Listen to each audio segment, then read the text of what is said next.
ګرانو کتونکو السلام علیکم. زه محمد سلمان همدرد د حق غږ پښتو چینل خبري لنډیز کې ستاسو کوربه اوس تاسو پام را اړوم د مهمو خبرونو لنډیز ته.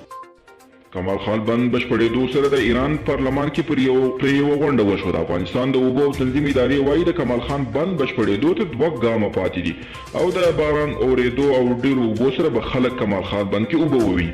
دا اداره زیاتوي چې په ځان بسیا افغانستان لپاره د افغانانو هیلې پوره کیږي.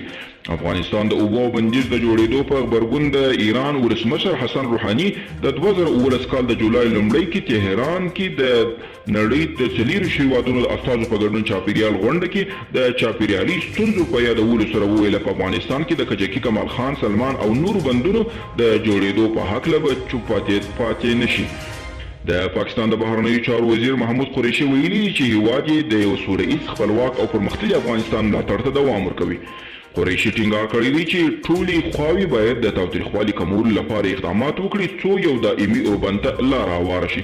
ټویټر شبکې ویلي د ډونالډ ټرمپ په پلوي سختو دریځي کیو آیونون نوم یې خوځښت اړوند تر 80,000 ډېر حسابونه یې په بشپړ ډول تړلي دي چې وایي دا ګام یې تېره اونۍ پر کانګرس ودانۍ د ډونالډ ټرمپ د پلویانو د چاپو وروړلو په غبرګون کې اخیسته دي.